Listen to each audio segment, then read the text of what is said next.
Hello guys, good afternoon. So halika kayo, samahan ninyo ako. Magluluto tayo ng ating order na pansit bihon. Tara na!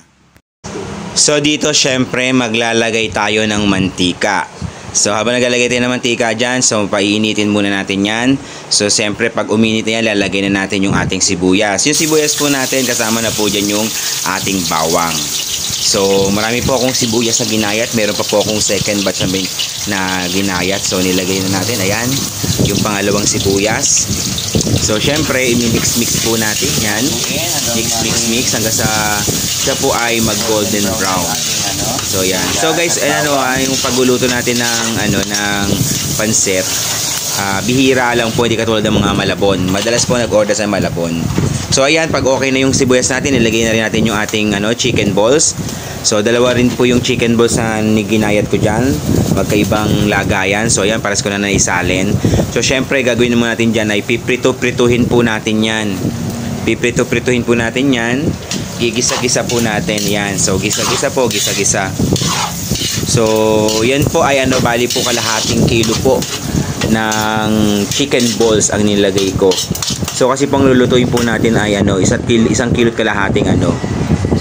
kalahating bihon. So ayan na po, medyo na okay na yung ating chicken balls. So inilagay natin sa mga gilid-gilid kasi lalagyan na po natin yung atay.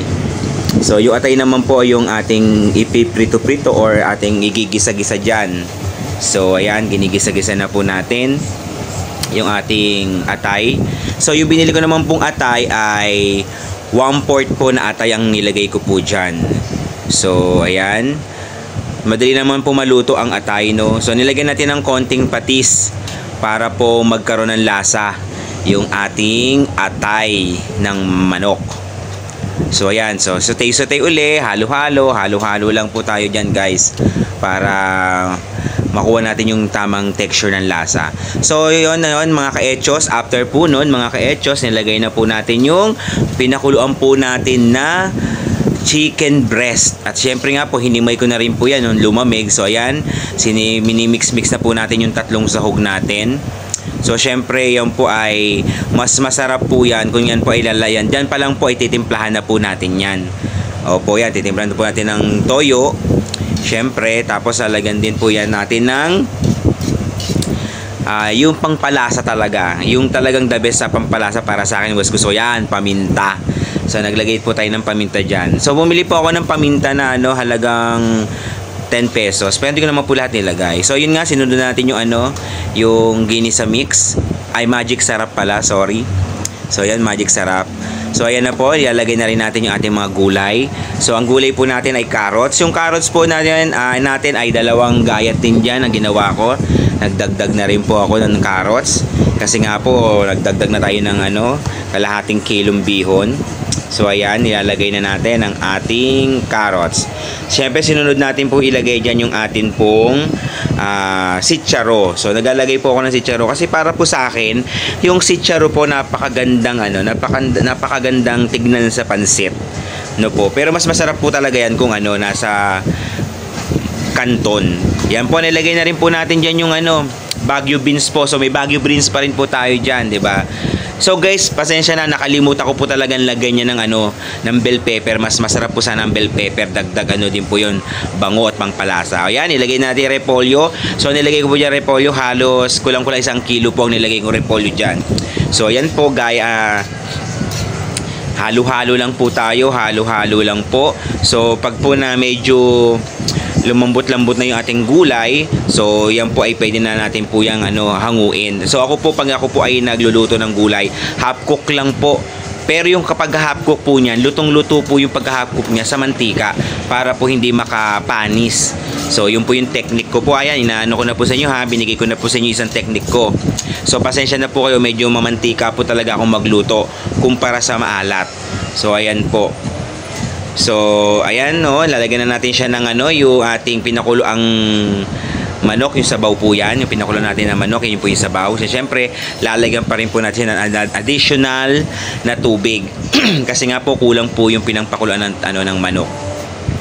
So after po niyan, lalagyan po na natin ng siguro mga isang kasirolang tubig. So ayan na po, lagyan na po natin siya ng mga 4 o 3-4 na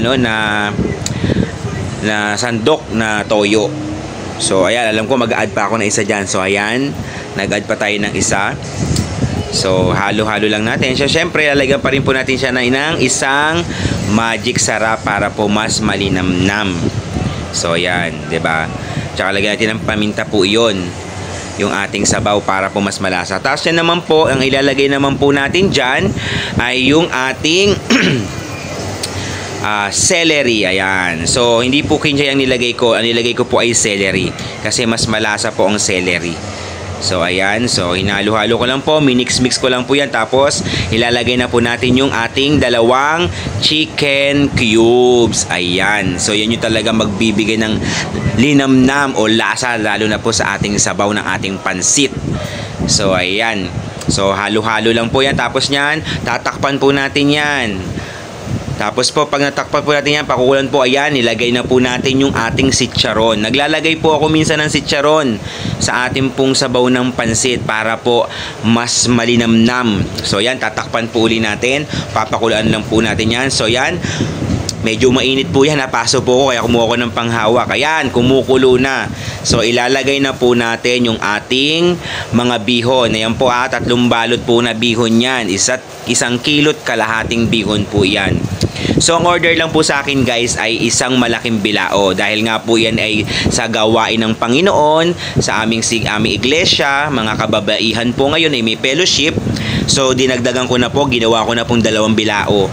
So halos wala na po akong tinubo doon sa kanilang order. So ang ginawa ko na lang po, yung sumobra po dyan na pansit ay yun na lang po ang in-order ko. So sa sumobra po na na pansit, nakapag-order po ako ng 10 po order na pansit na balot. So 3 100 po. So sa Siam ay may 300 na ako. Tapos sa isa po ay 335. So meron po akong 335. Yun na po yung pinakatubo ko dyan guys, mga ka-echo. So ganun po ako. Once po may umorder sa akin ng bilao, dadagdagan ko po yan para po makapagpa-order pa po ako ng per single po. So ayan guys, hindi ko na po napakita sa inyo kung paano po isaalin yan dyan sa ating dahil nalobat po ang aking cellphone. So ayan po, nilagay ko na yung toppings, yung sa ating mga tawag dyan, kalamansi. So ayan, pakita ko po sa inyo paano magbalot. So ayan, tinawag ko po yung aking kapatid kasi nga hindi ko kaya talaga magbalot. Mahirap po magbalot ng plastic. Ayan. So kaming dalawa po ang nagtulong dyan. So tara, silipin ninyo hanggang sa matapos po yan.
So ayan mga ka-echos, tapos na nating balute ng ating mga orders, 2 bilao para sa mga kababaihan ng BCC.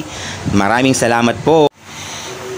So ayan mga ka-echos, tapos na tayo mag-prepare ng ating in-order at syempre na-deliver ko na. Hindi ko na po na-video dahil umaambon po nung ako po ay nag-deliver. So ayan, andito naman tayo sa bahay namin. O pakita ko na naman sa inyo, 360, camera 360. So ayan po sa mga hindi pa nakakapasok sa aming bahay, ayan po, camera 360. So okay, o dito tayo sa may kusina. Kusina, camera 360. Camera 360. So, ayan po, no? So, maraming salamat mga ka-echo sa inyong pagsusubaybay sa aking video. I hope na nag-enjoy kayo. Sana po paki-like, paki-share ng aking mga video. Syempre, lalo na sa aking YouTube channel, Jayco's channel, at sa akin naman pong Reels na Jayco Nalatno, at sa akin pong FB page, Jayco Nalatno. So, maraming salamat po. Bye-bye. God bless.